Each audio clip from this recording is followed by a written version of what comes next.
প্রিয় দর্শক শ্রোতা, একজন বাঙালি ইউটিউবের পক্ষ থেকে আমি বিমল কুণ্ডু আপনাদেরকে স্বাগত জানাচ্ছি। বন্ধুগণ, কালকের ভিডিওতে আমি উল্লেখ করেছিলাম, নির্বাচন নিয়ে অনিশ্চয়তা ব্যক্ত করেছিলাম।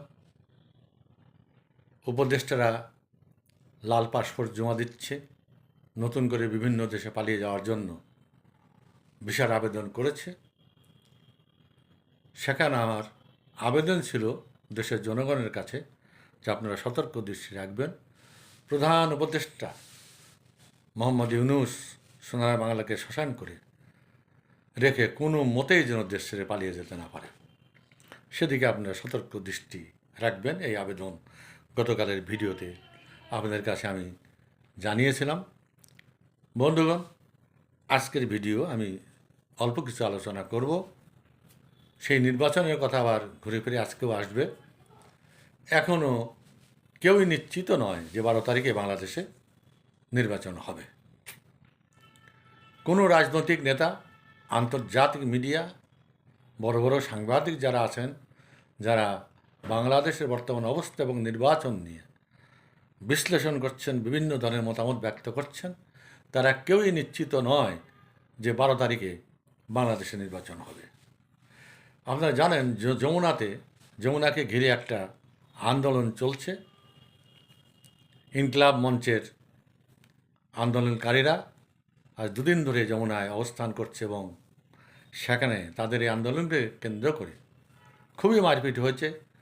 জামাত ইসলামের ছেলেরা সেখানে যে মারপিট করেছে, পুলিশ মারপিট করেছে এবং বেশ কিছু উন্ডেড হয়েছে। ইতিমধ্যে কয়েকজন মারাও গিয়েছে বলে বিভিন্ন সংবাদ মাধ্যমে আমরা জানতে পেরেছি। কাজেই এটাও একটা নির্বাচনকে বানচাল করার একটা ষড়যন্ত্র হতে পারে।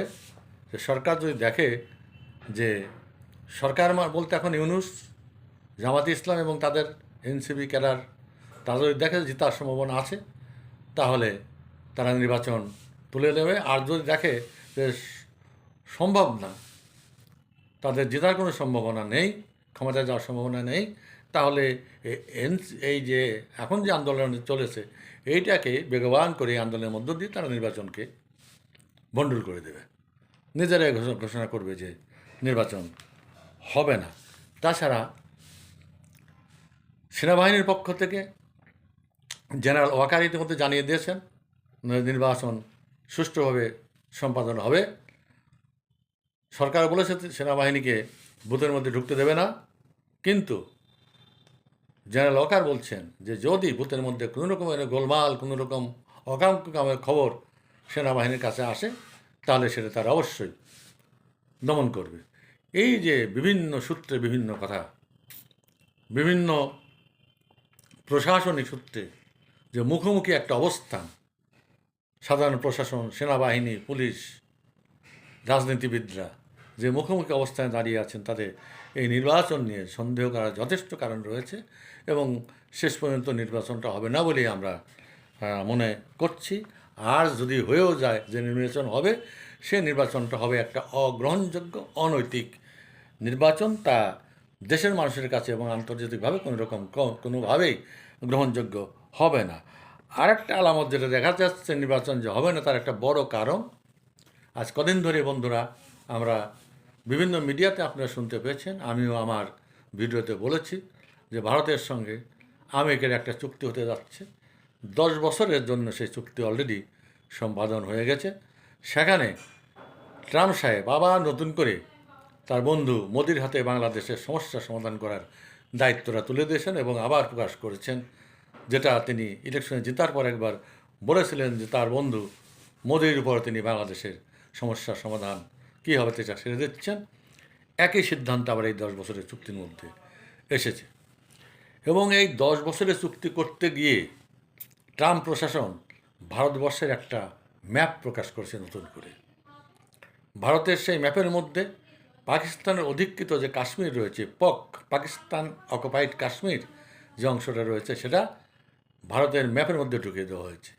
এমনকি চীন 1962 সালে ভারতের যে অংশটুকু দখল করে নিয়েছিল, সেটাও আবার পুনরায় এই আমেরিকার নতুন ম্যাপে ভারতের মধ্যে ঢুকিয়ে দেওয়া হয়েছে। এভাবে আমেরিকার পক্ষ থেকে ভারতের একটা নতুন ম্যাপ প্রকাশ করা হয়েছে।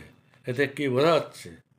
এতে কি আমরা এটা বুঝতে পারলাম যে পাকিস্তান আউট, ইন্ডিয়া ইন আমেরিকার সঙ্গে। এবং এই ম্যাপ যা ইন্ডিকেট করছে, যে বার্তা দিচ্ছে চীন এবং পাকিস্তানের কাছে, এটা একটা আমেরিকার পক্ষ থেকে একটা ওই দুটি দেশের জন্য একটা ভয়ঙ্কর এবং ভীতিমূলক বার্তা, যে আমেরিকা ভারতের পক্ষে দাঁড়িয়েছে এবং ভারতকে সর্ব কাজে তারা সহযোগিতা করবে, তাদের সঙ্গে ব্যবসা বাণিজ্য, অস্ত্রপাতি উন্নয়ন, অস্ত্রপাতি উৎপাদন, বেচা কেনা সব কিছুই ভারতের সঙ্গে তাদের এখন চলবে। এবং এ বিষয়ে পাকিস্তানকে আর কোনো রকম পাত্তা দেওয়া হবে না। এখন আমেরিকা যদি পাকিস্তানকে পাত্তা দেয়, এই চুক্তির উদ্দেশ্য যদি ওটা হয় যেটা প্রকাশ করা হয়েছে ম্যাপের মাধ্যমে, তাহলে বাংলাদেশের অবস্থানটা আমেরিকার কাছে কি দাঁড়াচ্ছে এটা সহজেই অনুমেয়। কাজে ইলেকশনের বাকি আর 2 দিন থাক 3 দিন থাক, এটা সম্পূর্ণ অনিশ্চিত হয়ে গেল। আমার মনে হয় যে আগামী আজকে 7 তারিখ, 8, 9 তারিখের 9-10 তারিখের মধ্যে বোঝা যাবে যে নির্বাচন হবে কি হবে না। তো এই বিষয়ে আমরা আরেকটা বিষয় আপনাদের দৃষ্টিতে আনতে চাই, সেটা হচ্ছে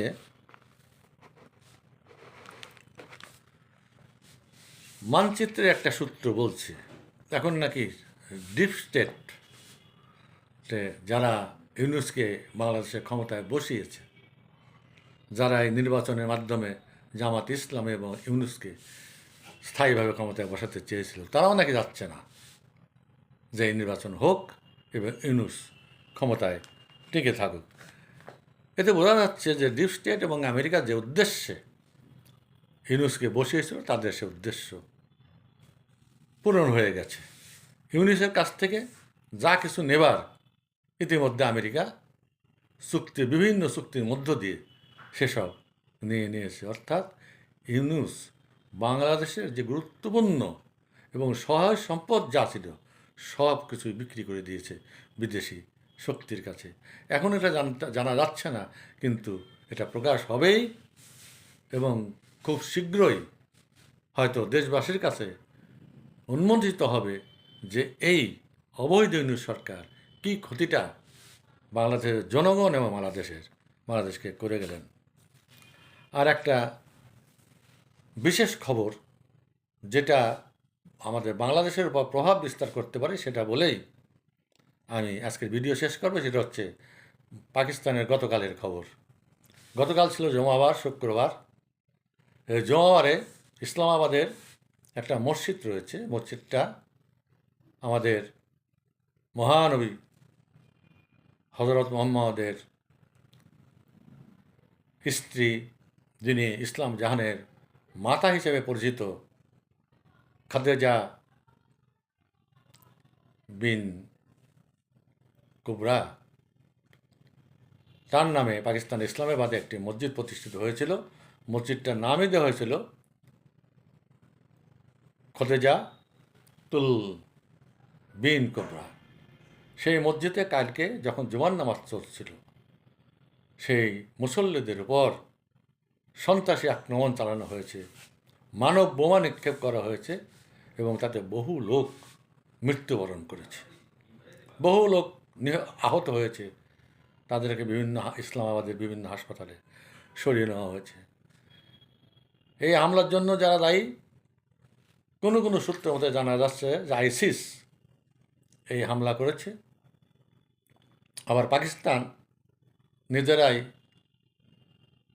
সূত্র মাধ্যমে প্রকাশ করেছে যে ভারতের এটা ঘটিয়েছে, আফগানিস্তানের জঙ্গিরা এই আত্মঘাতী আক্রমণ চালিয়েছে এবং আফগানিস্তানের জঙ্গিদের মাধ্যমে এটা করা হয়েছে। কিন্তু এগুলো কোনো কিছুই নিশ্চিত খবর না। পাকিস্তানে কোনো কিছু ঘটলেই পাকিস্তান এই ধরনের কথা বলে থাকে, সঙ্গে সঙ্গে সেটা ইন্ডিয়ার ঘাড়ে দোষ চাপিয়ে দেয়, কথা বলে থাকে। পাকিস্তানের কথা বিশ্বাসযোগ্য নয়, কারণ আইসিস নিজেরাই বলছে যে এই আত্মঘাতী এটা তারাই চালিয়েছে। কারণটা কি? এখানে একটা কারণ তুলে ধরা যায়, সেটা হচ্ছে যে ইসলামাবাদের যে এই মসজিদটা, যেটা বিশ্বনবীর স্ত্রীর নামে প্রতিষ্ঠিত, খাদিজাতুল খাদিজাতুল বিন কুবরা মসজিদ, এটা শিয়াদের একটি মসজিদ। আইসিসরা সুন্নি, তো সুন্নিরা প্রায়ই শিয়াদের বিভিন্ন উপাসনালয়ে আক্রমণ ঘটিয়ে থাকে। এটা হয়তো ওই ধরনের একটা আক্রমণ। ইসলামাবাদ, যেটা পাকিস্তানের রাজধানী, সেখানে একটা মসজিদে জুমার দিনে যদি তার নিরাপত্তা বিধান পাকিস্তান সরকার না করতে পারে মানুষের, তাহলে পাকিস্তান সরকার কি করবে? সেই পাকিস্তানের উপর ভরসা করতেছে আমাদের এই অবৈধ ইউনূস সরকার এবং তার চামচা জামাত ইসলাম, এনসিবি, রাজাকার আল বদররা। তা পাকিস্তানে কিন্তু এইভাবে মসজিদের উপর অনেক হামলা ঘটেছে, এর আগেও ঘটেছে। এটা আপনারা বিভিন্ন সংবাদ মাধ্যমে জানেন। কাজেই আমি আমার দেশের মানুষকে বলবো যে এই জঙ্গি গোষ্ঠীর হাতে যাতে কোনো রকমভাবে আমাদের মাতৃভূমির শাসন ক্ষমতা অর্পিত না হয়, তাদেরকে যেন ক্ষমতায় বসানো, তারা যেন ক্ষমতায় না বসতে পারে, তাহলে এই সমস্ত জঙ্গি গোষ্ঠী আমাদের এখানেও এই দেশটাকে অশান্ত করে ফেলবে, মানুষকে হত্যা করবে। তারা আল্লাহর ঘর, মসজিদ, ধর্ম কিছুই মানে না। কাজেই এই নির্বাচনকে কেন্দ্র করে হয়তো নানান রকমের ঘটনা ঘটবে। দেশবাসী আপনারা সাবধান থাকবেন এবং যে কোনো মূল্যে এই অবৈধ সরকারের যে কোনো রকমের উদ্দেশ্যবান জাল করতে হবে এবং এই নির্বাচন যাতে না হয় সে বিষয়ে আমাদের পদক্ষেপ নিতে হবে, রুখে দাঁড়াতে হবে সমস্ত অপকর্মের। দেশবাসীর কাছে এইটাই আমাদের আজকের আবেদন। সবাইকে ধন্যবাদ। আজকের ভিডিও এখানে শেষ করছি। নতুন কোনো খবর থাকলে আগামীকাল আপনাদের সামনে সে খবর নিয়ে আসব। তবে অনেক কিছুই ঘটছে আজকে রাতের মধ্যে, হয়তো বাংলাদেশের নির্বাচন নিয়ে অনেক রকমের সিদ্ধান্ত অন্য কিছু হয়ে যেতে পারে। তো এরকম কিছু হলে আগামীকাল সেটা আপনাদেরকে জানিয়ে দেব। সবাইকে ধন্যবাদ। জয় বাংলা, জয় বঙ্গবন্ধু।